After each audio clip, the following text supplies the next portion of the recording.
જય માતાજી મિત્રો, કેમ છો બધા? તો આજે આપણે ગુજરાતમાં આવેલા બે જ્યોતિર્લિંગની યાત્રા કરવાની છે, એ પણ એકદમ બજેટમાં, જેમાં સોમનાથ જ્યોતિર્લિંગ અને નાગેશ્વર જ્યોતિર્લિંગ. આ બંને જ્યોતિર્લિંગની યાત્રા વિશે હું તમને આજે સંપૂર્ણ માહિતી આપીશ કે ત્યાં તમારે કેવી રીતે જવું, ત્યાં રહેવા જમવાની સગવડ શું છે અને ત્યાં કેટલા દિવસનો પ્લાન કરવો પડે અને ટોટલ ખર્ચો કેટલો થશે. આ બધી જ માહિતી હું તમને આ વિડીયોમાં આપીશ, તો વિડીયોને અંત સુધી જોવાનો છે મિત્રો. મિત્રો, હવે વિડીયોની શરૂઆત કરીએ તો સૌથી પહેલાં આપણે જવાનું છે સોમનાથ. અને સોમનાથ જવા માટે આપણી પાસે બેસ્ટ ઓપ્શન છે ટ્રેન. હવે સોમનાથ માટે ગુજરાતના ઘણા નાના મોટા શહેરમાંથી ટ્રેન ચાલે છે. તેમાંથી આપણે 2-3 ટ્રેનની વાત કરીએ તો એમાં છે સોમનાથ એક્સપ્રેસ, સૌરાષ્ટ્ર જનતા, સોમનાથ જબલપુર એક્સપ્રેસ, ગાંધીનગર સોમનાથ એક્સપ્રેસ. આ બધી જ ટ્રેનમાં તમે મુસાફરી કરીને સોમનાથ પહોંચી શકો. અને ઘણી બધી ટ્રેન વેરાવળ સુધી પણ ચાલે છે. તો વેરાવળથી સોમનાથ મંદિરની દૂરીની વાત કરીએ તો 7 કિલોમીટર દૂર છે. તો તમે ઓટોમાં 20 રૂપિયા આપીને મંદિર સુધી પહોંચી જશો.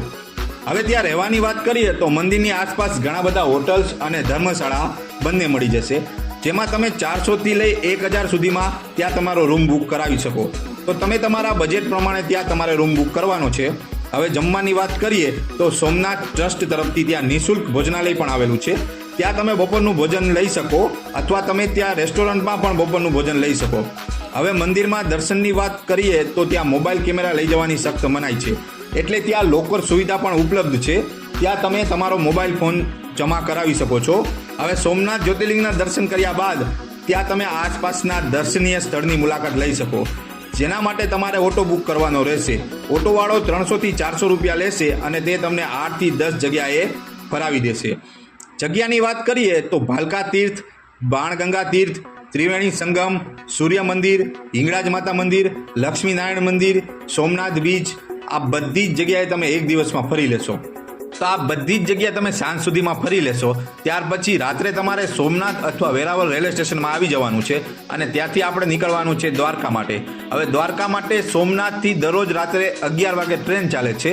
ટ્રેનની વાત કરીએ તો સોમનાથ ઓખા એક્સપ્રેસ, જેના ટ્રેન નંબર છે 19251, જે તમને સવારે 7 વાગ્યાની આસપાસ દ્વારકા પહોંચાડી દેશે. તો દ્વારકા પહોંચી ગયા પછી આપણે સૌથી પહેલા દ્વારકાધીશના દર્શન કરવા માટે જવાનું છે અને ત્યારબાદ આપણે ત્યાંથી નીકળવાનું છે નાગેશ્વર જ્યોતિર્લિંગના દર્શન કરવા માટે. હવે નાગેશ્વર જ્યોતિર્લિંગ જવા માટે આપણી પાસે ઓપ્શન રહેશે ઓટો અથવા તો ટેક્સી.